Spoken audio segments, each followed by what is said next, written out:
اور کتنے ہی نبی ایسے گزرے جن کے ساتھ مل کر بہت سے اللہ والوں نے جنگ کی، تو اللہ کی راہ میں انہیں جو کچھ بھی پیش آیا اس پر نہ تو انہوں نے ہمت ہاری، نہ وہ کمزور پڑے، اور نہ ہی وہ دبے، اور اللہ صبر کرنے والوں سے محبت رکھتا ہے۔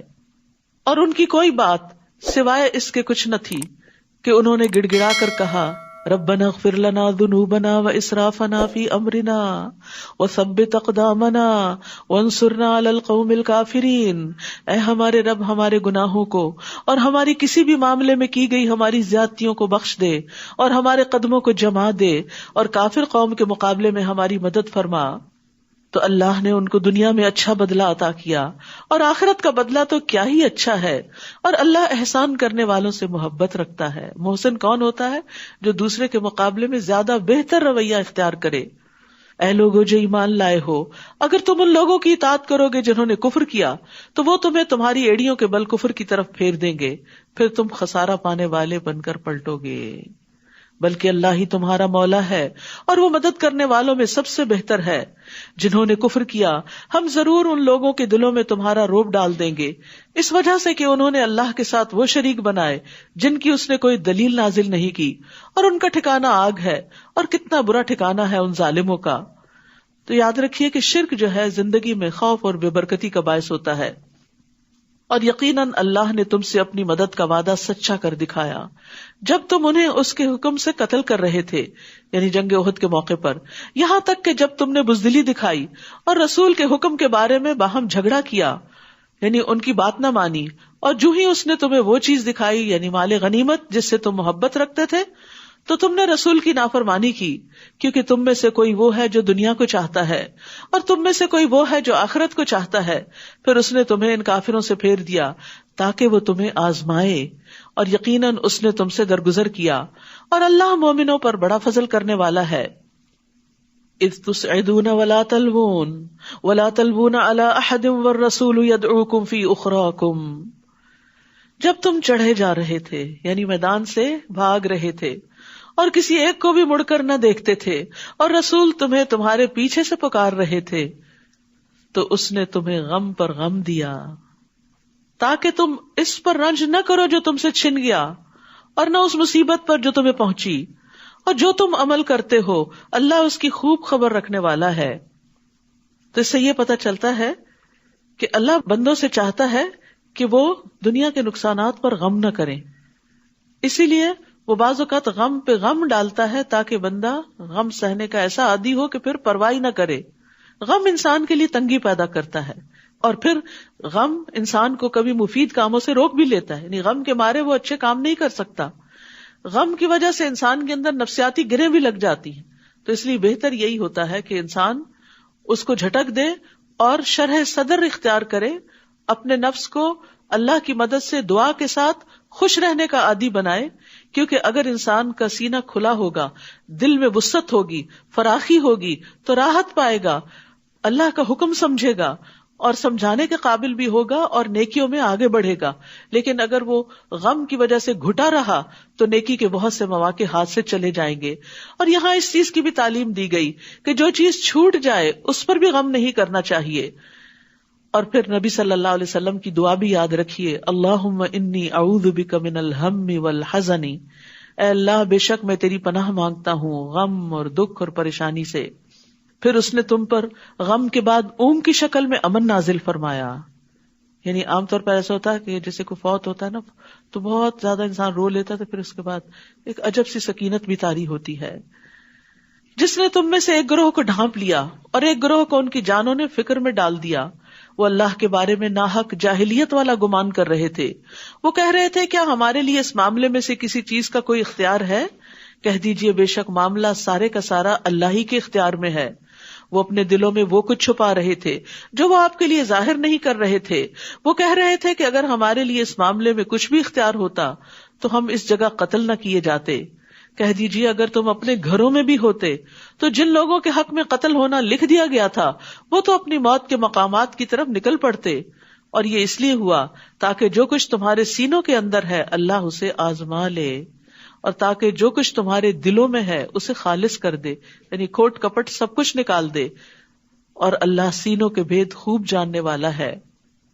یعنی نیتوں کا کھوٹ ہو یا کام کرنے کے جذبے میں کوئی کمی ہو، تو یہ ساری چیزیں آزمائش کے وقت انسان کو ہلا دیتی ہیں، یا انسان آگے بڑھ جاتا ہے یا اور پھر پیچھے چلا جاتا ہے، اس سٹیج پر نہیں رہتا.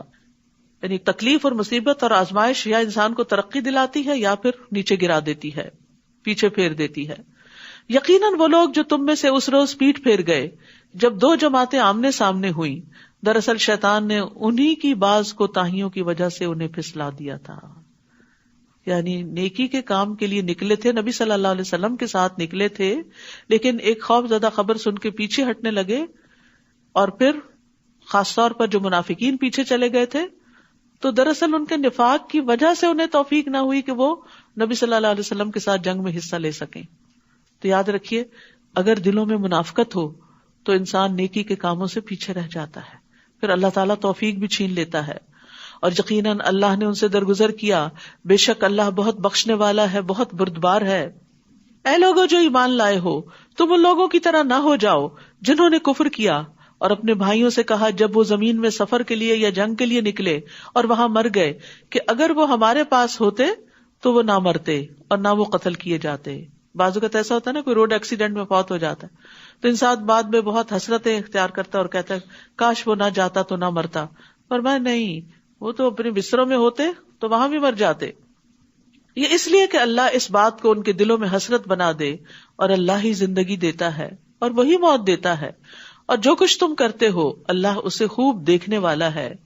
اور البتہ اگر تم اللہ کے راستے میں قتل کیے جاؤ یا مر جاؤ تو اللہ کی طرف سے بخشش اور رحمت اس سے کہیں بہتر ہے جو دنیا میں وہ جمع کر رہے ہیں. یعنی اگر اللہ کے راستے میں موت آ بھی گئی تو کیا ہوا، آگے بہترین منزلیں ہیں، دنیا سے بہتر ٹھکانے ہیں. اور البتہ اگر تم مر جاؤ یا قتل کیے جاؤ تو اللہ ہی کی طرف تم سب اکٹھے کیے جاؤ گے. بس اے نبی، اللہ ہی کی رحمت کے باعث آپ ان کے لیے نرم خو ہو گئے، اور اگر آپ تند خو ہوتے، سنگ دل ہوتے، سخت دل ہوتے تو یہ ضرور آپ کے آس پاس سے منتشر ہو جاتے. بس آپ ان سے درگزر کیجئے اور ان کے لیے بخشش مانگیے اور ان سے اہم معاملات میں مشورہ کیجئے. پھر جب آپ کسی کام کا پختہ ارادہ کر لیں تو اللہ پر توکل کریں، بے شک اللہ توکل کرنے والوں سے محبت رکھتا ہے. یاد رکھیے، ایک داعی اور ایک لیڈر کے اندر جو بیسک کوالٹیز ہونی چاہیے، رحمت، نرمی، تواضع اور کندھے جھکا دینا اور ساتھیوں کے لیے دعا کرنا، ان کی فکر کرنا. نرمی کاموں کو خوبصورت بنا دیتی ہے. نبی صلی اللہ علیہ وسلم نے فرمایا بے شک نرمی جس چیز میں بھی ہوتی ہے اس کو زینت بخش دیتی ہے، اور جس چیز سے نکال دی جاتی ہے اسے بدصورت کر دیتی ہے. نرمی گھرانوں کو فائدہ دیتی ہے. رسول اللہ صلی اللہ علیہ وسلم نے فرمایا جس گھرانے کو نرمی عطا کی گئی تو وہ ان کے لیے فائدے کا باعث ہے، اور جن سے نرمی روک دی گئی تو وہ ان کے لیے نقصان کا باعث ہے. یعنی جن گھروں میں نرمی نہیں ہوتی آپس میں ایک دوسرے کے لیے، وہاں نقصان ہی نقصان ہے. اب اس انتظار میں نہ رہے کہ دوسرے نرم ہو تو ہم نرم ہو، ہم نرمی کا آغاز کریں. اگر اللہ تمہاری مدد کرے تو کوئی تم پہ غالب آنے والا نہیں، اور اگر وہ تمہیں چھوڑ دے تو اس کے بعد کون ہے جو تمہاری مدد کرے گا. اور اللہ ہی پر مومنوں کو توکل کرنا چاہیے. دیکھیے بار بار ان آیات میں توکل کا درس ہے کہ اللہ پہ بھروسہ کرو، اللہ تمہارے کام سنوار دے گا. کسی نبی کے لیے ممکن نہیں کہ وہ خیانت کرے، یعنی مال غنیمت میں سے کچھ اپنے لیے نکال لے، اور جو کوئی خیانت کرے گا وہ قیامت کے دن اس چیز کو لے کر آئے گا جو اس نے خیانت کی ہوگی.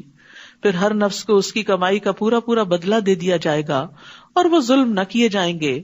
کیا بھلا وہ جو ہمیشہ اللہ کی رضا کی پیروی کرے اس کی طرح ہو سکتا ہے جو ہمیشہ اللہ کی ناراضگی کے ساتھ پلٹے اور اس کا ٹھکانہ جہنم ہو، اور کتنی بری ہے وہ لوٹنے کی جگہ. ہم درجات عند اللہ واللہ بصیر بما یعملون. وہ اللہ کے نزدیک مختلف درجوں میں ہیں اور جو عمل وہ کرتے ہیں اللہ اس کو خوب دیکھنے والا ہے. لقد من اللہ علی المؤمنین اذ بعث فیہم رسولا من انفسہم یتلو علیہم آیاتہ ویزکیہم ویعلمہم الکتاب والحکمہ وان کانوا من قبل لفی ضلال مبین. یقیناً اللہ نے مومنوں پر احسان کیا. اللہ کا بہت بڑا انعام ہے، مہربانی ہے، رحمت ہے جب انہی میں سے ایک رسول ان میں بھیجا، یعنی انہی کی قوم کے اندر سے رسول اٹھایا. وہ ان پر اللہ کی آیات پڑھ کر سناتا ہے، یعنی قرآن کی تلاوت کرتا ہے اور ان کا تزکیہ کرتا ہے یعنی ان کے دلوں کے میل کچیل تک بھی نکالتا ہے، ان کے اخلاق سنوارتا ہے. انما بعثت لاتمم مکارم الاخلاق، کہ میں اخلاق کی تکمیل کے لیے بھیجا گیا ہوں. اور انہیں کتاب و حکمت کی تعلیم دیتا ہے، اور یقیناً اس سے پہلے وہ کھلی گمراہی میں مبتلا تھے. تو یاد رکھیے یہ چاروں چیزیں ساتھ ساتھ چلتی ہیں، تلاوت کتاب، تعلیم کتاب اور حکمت کے ساتھ ساتھ تزکیہ بھی، کیونکہ جب تک تزکیہ نہ ہو، اصلاح نہ ہو، تو تعلیم کا مقصد فوت ہو جاتا ہے. کیا احد میں جب تمہیں ایک مصیبت پہنچی، حالانکہ تم بدر میں اس سے دگنی پہنچا چکے تھے، تو تم کہنے لگے یہ کہاں سے آئی؟ کہہ دیجئے وہ تمہارے ہی نفسوں کی جانب سے ہے. بے شک اللہ ہر چیز پر خوب قدرت رکھنے والا ہے. اور جو مصیبت تمہیں اس روز پہنچی جب دو جماعتیں آمنے سامنے ہوئی، تو وہ اللہ کے اذن سے تھی، کیونکہ مسلمان حیران ہو گئے کہ اللہ کے رسول ہمارے ساتھ ہیں اور ہم اللہ کی خاطر نکلے ہیں، تو یہ نقصان کیسے ہو گیا؟ کیونکہ بعض اوقات آپ کہتے ہیں نا میں تو دین کے کام کے لیے نکلی تھی، تو نقصان کیوں ہو گیا؟ تو یہ بھی اللہ کے اذن سے ہی ہوتا ہے، اور تاکہ وہ ایمان والوں کو جان لے. وہ پرکھنا چاہتا ہے کہ کون پھر بھی استقامت اختیار کرتا ہے اور کون اس رستے میں چھوٹے موٹے نقصان سے بددل ہو کے پیچھے پلٹ جاتا ہے، اور تاکہ وہ لوگوں کو بھی جان لے جنہوں نے منافقت کی، یعنی منافقوں کو الگ کرنا بھی چاہتا ہے. اور جب انہیں کہا گیا کہ آؤ اللہ کے راستے میں جنگ کرو یا دفاع ہی کرو، تو کہنے لگے اگر ہم جنگ کرنا جانتے ہوتے تو ضرور ہم تمہاری پیروی کرتے، تمہارے ساتھ آتے. وہ اس دن ایمان کی بنسبت کفر کے زیادہ قریب تھے، کیونکہ ایمان والوں کا ساتھ نہیں دیا تھا. وہ اپنے منہوں سے وہ کچھ کہہ رہے تھے جو ان کے دلوں میں نہیں تھا، اور اللہ اس کو زیادہ جانتا ہے جو وہ چھپاتے تھے. یہ وہ لوگ تھے جو خود تو پیچھے بیٹھ رہے اور اپنے لڑنے والے بھائیوں کے بارے میں کہنے لگے کہ اگر وہ ہماری بات مانتے تو وہ قتل نہ کیے جاتے. کہہ دیجئے اگر تم سچے ہو تو اپنے آپ کو موت سے بچا کر دکھاؤ. اور وہ لوگ جو اللہ کی راہ میں مارے جائیں، آپ انہیں ہرگز مردہ خیال نہ کریں، بلکہ وہ زندہ ہیں، اپنے رب کے پاس رزق دیے جا رہے ہیں. سبحان اللہ. یعنی یہ موت نہیں جس کو شہادت کہا جاتا ہے، اور وہاں ان کو رزق بھی ملتا ہے. یعنی عام مومن جب فوت ہوتا ہے تو چاہے وہ آرام کی حالت میں ہو لیکن اس کو رزق نہیں ملتا، وہ رزق جنت میں جا کے ہی ملے گا. لیکن جو اللہ کے راستے میں مرتا ہے اس کو برزخ کی زندگی میں بھی رزق عطا ہوتا ہے. رسول اللہ صلی اللہ علیہ وسلم نے فرمایا شہید قتل کی صرف اتنی تکلیف محسوس کرتا ہے جتنی تم میں سے کسی کو چیونٹی کے کاٹنے سے ہوتی ہے، بس. اس کے خون کے پہلے قطرے کے ساتھ اس کی بخشش ہو جاتی ہے، جنت میں اس کا ٹھکانہ دکھا دیا جاتا ہے، عذاب قبر سے محفوظ رہتا ہے، قیامت کے دن بڑی گھبراہٹ سے محفوظ رہے گا، ایمان کے لباس سے مزین کیا جاتا ہے. حضرت عمر رضی اللہ عنہ دعا کیا کرتے تھے اللہم ارزقنی شہادتا فی سبیلک واجعل موتی فی بلد رسولک صلی اللہ علیہ وسلم. اے اللہ مجھے اپنے راستے میں شہادت عطا کر اور میری موت اپنے رسول صلی اللہ علیہ وسلم کے شہر میں مقدر کر دے، یعنی مدینہ میں موت دینا. اللہ نے انہیں اپنے فضل سے جو کچھ عطا کیا اس پر وہ خوش ہیں، اور جو ان کے پیچھے ایمان والے ابھی تک شہید ہو کر ان سے نہیں ملے ان کے بارے میں بھی وہ خوشیاں منا رہے ہیں. کس بات کی؟ کہ وہ بھی ہمارے نقش قدم پر ہیں، کہ ان پر نہ کوئی خوف ہوگا اور نہ وہ غمگین ہوں گے. جب آپ کسی منزل تک پہنچ جاتے ہیں تو جو دوسرے لوگ اس منزل کے راہ رو ہوتے ہیں ان کے بارے میں بھی آپ خوش ہوتے ہیں کہ جس لائف کو یا جس چیز کو آپ انجوائے کر رہے ہیں وہ بھی وہاں تک پہنچیں گے. تو مومن جو ہوتا ہے وہ دوسرے مومن کی خوشی پر خوش ہوتا ہے، یہ بھی ایمان کی علامت ہوتی ہے. وہ اللہ کی نعمت اور فضل پر خوش ہوتے ہیں. یہ دنیا سے شروع کرنا پڑتا ہے، جب جا کے مرنے کے بعد فضل جب حقیقی شکل میں مل جاتا ہے تو اس پر خوش ہوتا ہے. اور یقیناً اللہ مومنوں کا اجر ضائع نہیں کرتا. وہ مومن جنہوں نے احد میں زخم لگنے کے باوجود اللہ اور رسول کے حکم پر لبیک کہا، ان میں سے جنہوں نے احسان اور تقوی کی روش اختیار کی ان کے لیے بہت بڑا اجر ہے. یعنی اگرچہ شکست ہوئی پھر بھی بد دل نہیں ہوئے، پھر بھی احسان کی روش اختیار کی. وہ جن سے منافق لوگوں نے کہا کہ دشمن کے لوگ تمہارے خلاف جمع ہو گئے تو ڈرو ان سے، تو ڈرنے کی بجائے اس بات نے انہیں ایمان میں اور بڑھا دیا، اور وہ کہنے لگے حسبنا اللہ ونعم الوکیل، ہمیں اللہ ہی کافی ہے اور وہ بہترین کارساز ہے. ہوا یہ تھا کہ جنگ احد کے بعد یہ خبر مشہور ہوئی کہ دشمن پھر پلٹ کر حملہ کرنے لگا ہے. تو نبی صلی اللہ علیہ وسلم نے لوگوں کو حکم دیا کہ وہ نکلیں اب پھر مقابلے کے لیے. زخموں سے چور لوگ، تھکے ہارے، یعنی صرف جسمانی زخم نہیں تھے، دل میں بڑے بڑے زخم لگ چکے تھے کیونکہ مدینہ کے ہر گھر سے کوئی نہ کوئی شہید ہو چکا تھا. لیکن اس کے باوجود وہ پھر اٹھ کھڑے ہوئے. سوچئے اگر آپ ایک دن تھکے ہو کسی کام میں، دوسرے دن پھر بلا لیا جائے تو ہمارا حال کیا ہوتا ہے؟ کن کو ہم پہ رحم نہیں آتا. لیکن یہ بھی ایک بڑی سخت آزمائش تھی کہ اس وقت انہیں خوف بھی دلایا گیا، غم بھی تھا، خوف بھی تھا، جسمانی زخم بھی تھے، لیکن پھر بھی وہ کہنے لگے حسبنا اللہ و نعم الوکیل. یعنی جب چیزیں بہت مشکل ہو جایا کرے نا تو اللہ سے مدد مانگا کرے، حسبنا اللہ و نعم الوکیل. یہ وہ کلمہ ہے جسے ابراہیم علیہ السلام نے اس وقت کہا جب ان کو آگ میں ڈالا گیا تھا تو آگ ان پر ٹھنڈی ہو گئی تھی. سبحان اللہ.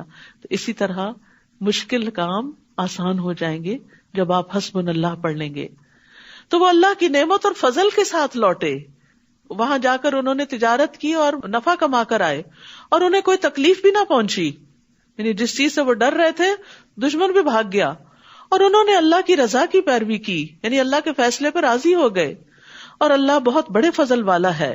یہ توکل کے 4 انعام تھے کہ نعمت ملی، فضل ملا، تکلیف دور ہوئی اور اللہ کی رضا حاصل ہوئی. یہ تو شیطان ہی ہے جو تمہیں اپنے دوستوں سے ڈراتا ہے، تو تم ان سے نہ ڈرو اور مجھ ہی سے ڈرو اگر ہو تم ایمان لانے والے. اور جو لوگ کفر میں بھاگ دوڑ کر رہے ہیں وہ آپ کو غمگین نہ کریں، بے شک وہ اللہ کو ہرگز کچھ بھی نقصان نہیں دے سکتے. اللہ چاہتا ہے کہ ان کے لیے آخرت میں کوئی حصہ نہ رکھے اور ان کے لیے بہت بڑا عذاب ہے.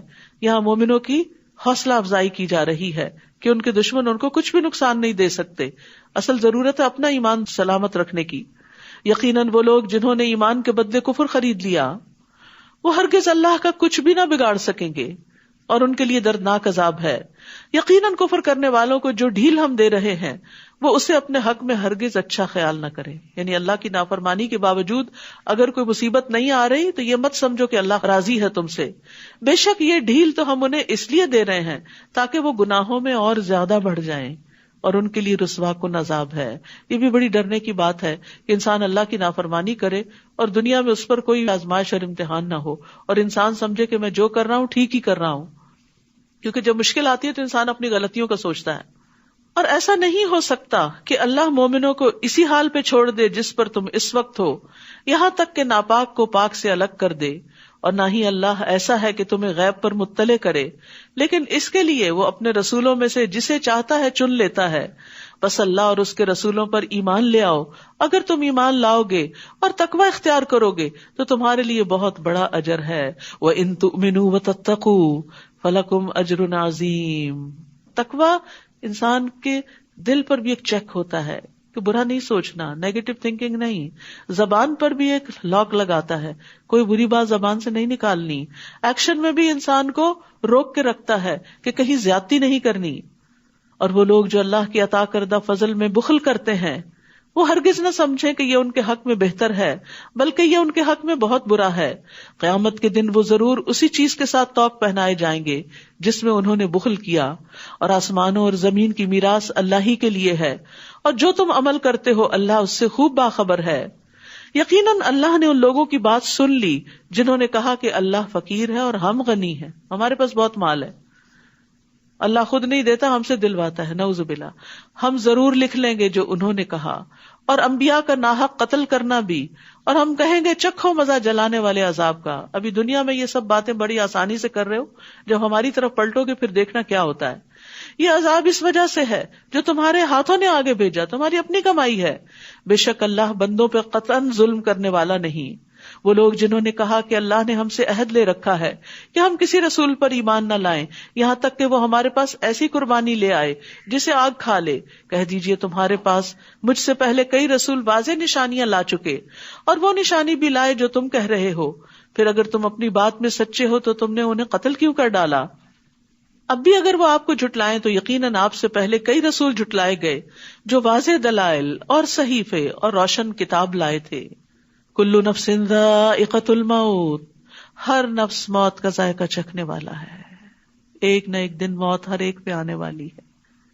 اور بے شک تم قیامت کے دن اپنے اعمال کے اجر پورے پورے دیے جاؤ گے. لہذا یہ وقت ہے کچھ کرنے کا.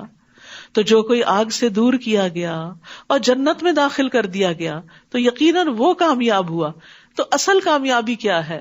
فمن زحزح عن النار وادخل الجنہ، آگ سے بچنا اور جنت میں داخل ہو جانا. وما الحیاۃ الدنیا الا متاع الغرور، اور دنیا کی زندگی تو محض دھوکے کا سامان ہے. جس کے پیچھے تم بھاگ رہے ہو یہ کام آنے والی نہیں. خوش بخت وہ ہے جس کی موت اس کی رب کی رضا میں آئے. اور دھوکے میں وہ ہے جو دنیا کے سامان پر اور دنیا کی دولت پر انحصار کر کے بیٹھا ہو، جو دنیا کے ذریعے دھوکے میں ڈالا گیا ہو. یاد رکھیے رسول اللہ صلی اللہ علیہ وسلم نے فرمایا جنت میں ایک کوڑا رکھنے کی جگہ دنیا اور جو کچھ اس میں ہے سب سے بہتر ہے. تم اپنے مالوں اور جانوں میں ضرور بضرور آزمائے جاؤ گے، اور تم اپنے سے پہلے اہل کتاب اور شرک کرنے والوں سے یقیناً بہت سی اذیت کی باتیں سنو گے. یعنی جب تم دین پر چلو گے تو تمہیں بہت سی مخالفت کا سامنا کرنا پڑے گا. اس موقع پر کرنا کیا ہے؟ تم بھی بس زبانی شروع کر دو، تم بھی جوابی کچھ الزام لگانے شروع کر دو؟ نہیں. وَإِن تَصْبِرُوا وَتَتَّقُوا، اگر تم صبر کرو اور تقوی اختیار کرو تو یقیناً یہ بہت ہمت کے کاموں میں سے ہے. تو بڑے دل والے ہی بڑی ہمتیں کیا کرتے ہیں اور پھر بڑے درجات پاتے ہیں. تو یاد رکھیے اللہ سبحانہ وتعالیٰ نے یہاں آگاہ کر دیا کہ اپنے آپ کو تکلیف کے لیے تیار رکھو. دین پر چلنا آسان نہیں، رکاوٹیں مشکلیں آئیں گی اور ہر ایک پر آزمائش آتی ہے. رسول اللہ صلی اللہ علیہ وسلم نے فرمایا سب سے سخت آزمائش انبیاء پر، پھر صالحین پر، پھر درجہ بدرجہ عام لوگوں پر، اور انسان پر آزمائش اس کے دین کے اعتبار سے ہی آتی ہے. دین میں پختگی ہو تو آزمائش میں اضافہ کر دیا جاتا ہے، کمزوری ہو تو آزمائش کم کر دی جاتی ہے. تو اللہ کی طرف سے آنے والی آزمائش پر ناراض نہیں ہونا چاہیے. جو راضی رہتا ہے اس حال میں بھی اللہ اس سے راضی ہو جاتا ہے، اور جو ناراض ہوتا ہے اللہ تعالیٰ اس سے ناراض ہو جاتا ہے. اور جب اللہ نے اہل کتاب سے پختہ عہد لیا کہ تم ضرور اسے سب لوگوں کے لیے بیان کرو گے اور تم اسے چھپاؤ گے نہیں، تو انہوں نے اس عہد کو پس پش ڈال دیا اور اسے تھوڑی قیمت میں بیچ ڈالا. تو کتنا برا ہے جو وہ بدلے میں لے رہے ہیں. آپ ہرگز ان لوگوں کو کامیاب خیال نہ کریں جو اپنے کیے ہوئے کاموں پر خوش ہوتے ہیں اور وہ چاہتے ہیں کہ ان کاموں پر بھی ان کی تعریف کی جائے جو انہوں نے کیے ہی نہیں. یہ بھی منافقین کی علامت ہے کہ کام نہ کرنا اور کریڈٹ خود لینے کی کوشش کرنا، یعنی کسی کی محنت پر تعریف چاہنا. تو آپ ہرگز انہیں عذاب سے نجات پانے والا خیال نہ کریں، اور ان کے لیے دردناک عذاب ہے. یعنی اللہ کو سب پتا ہے کہ کون کس وقت کس اخلاص کے ساتھ کیا محنت کر رہا ہے. اور آسمانوں اور زمین کی بادشاہت اللہ ہی کے لیے ہے، اور اللہ ہر چیز پر پوری قدرت رکھنے والا ہے. اور پھر یہاں سے شروع ہوتی ہے سورۃ آل عمران کی آخری آیات. رسول اللہ صلی اللہ علیہ وسلم نے فرمایا آج رات مجھ پر چند آیات نازل ہوئی ہیں، اس آدمی کے لیے ہلاکت ہے جس نے ان کو پڑھا لیکن ان میں غور و فکر نہیں کیا. نبی صلی اللہ علیہ وسلم تہجد کے وقت وضو کرنے سے پہلے ان آیات کو پڑھا کرتے تھے. کیا ہے یہ آیات؟ ان فی خلق السماوات والارض واختلاف اللیل والنہار لآیات لأولی الالباب.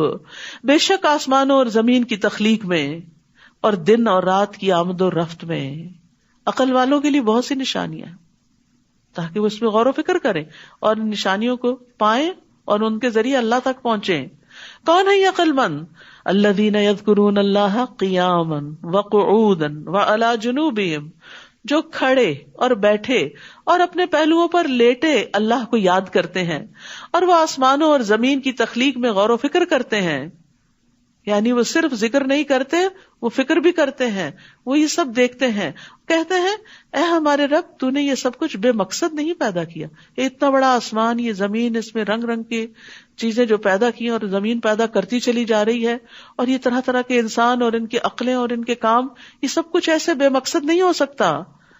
تو پاک ہے کہ کوئی بے مقصد کام کرے، بس ہمیں آگ کے عذاب سے بچا لے. تو یہاں ذکر کو غور و فکر پر مقدم رکھا گیا ہے. ام درداء سے پوچھا گیا ابو درداء اکثر کیا کرتے تھے؟ وہ کہتی ہیں وہ اکثر سوچوں میں غرق رہتے تھے، یعنی غور و فکر زیادہ کرتے تھے.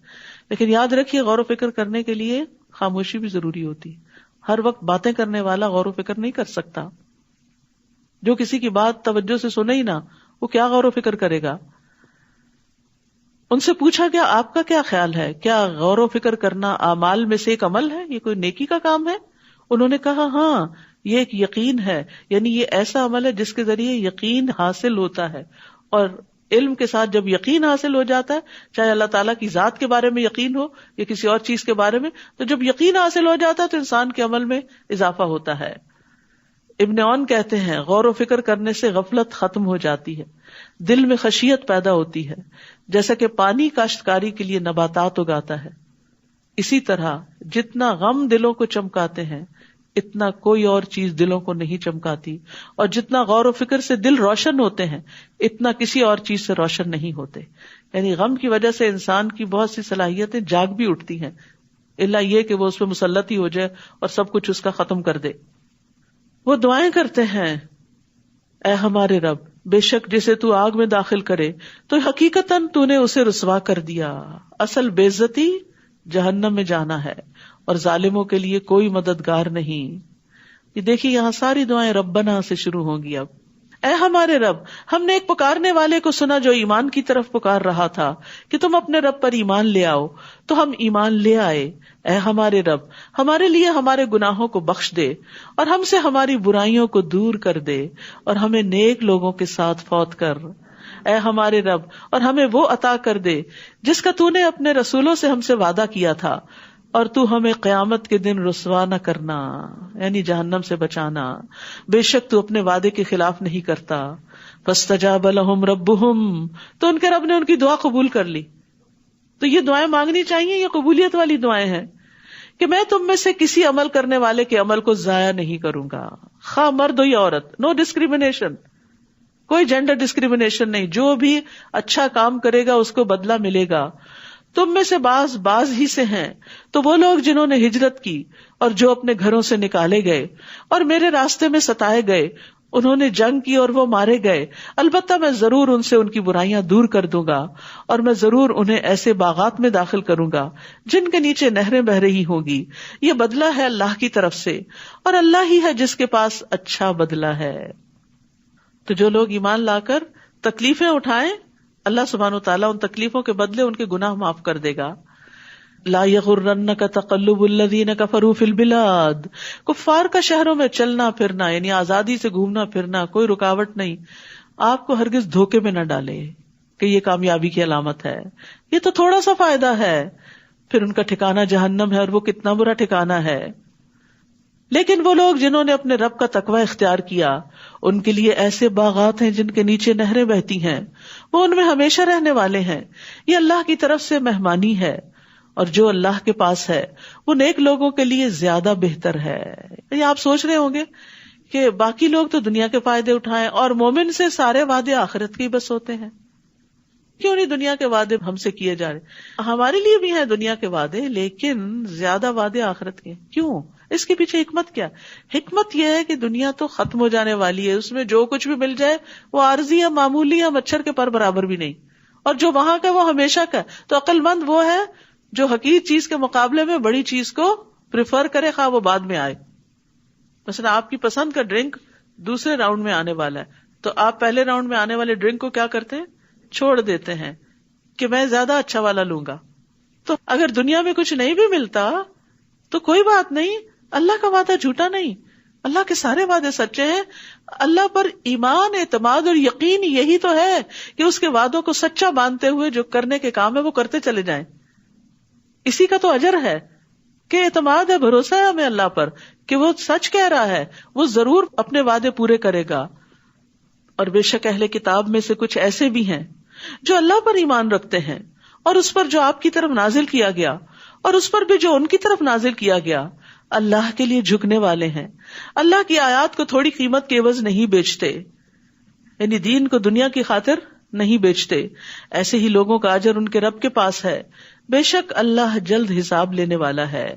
یا ایھا الذین آمنوا اصبروا وصابروا ورابطوا واتقوا اللہ لعلکم تفلحون. اے لوگو جو ایمان لائے ہو، صبر کرو اور مقابلے میں مضبوط رہو اور تیار رہو اور اللہ کا تقوی اختیار کرو تاکہ تم کامیاب ہو جاؤ. یہاں پر آپ دیکھیے سورت میں جو چیز بار بار ریپیٹ ہوئی کامیابی کی علامت، وہ کیا ہے؟ صبر اور تقوی. صبر تکلیف دہ چیز کے پیش آنے پر، اور تقوی تکلیف دہ حالات میں بھی اللہ کی اطاعت پر جمے رہنے پر. تو صبر اور تقوی دونوں لازم و ملزوم ہوتے ہیں، دونوں سے بندوں کی اصلاح بھی ہوتی ہے. تو کچھ لوگ ہوتے ہیں جو صبر کرتے ہیں تقویٰ نہیں اختیار کرتے، کچھ ہوتے ہیں جو تقویٰ اختیار کرتے ہیں صبر نہیں اختیار کرتے، کچھ ہوتے ہیں جو دونوں اختیار کرتے ہیں، اور کچھ ہوتے ہیں جو دونوں ہی نہیں کرتے. تو اللہ سبحانہ وتعالی ہمیں ان لوگوں میں شامل کرے جو صبر بھی کرے اور تقویٰ بھی.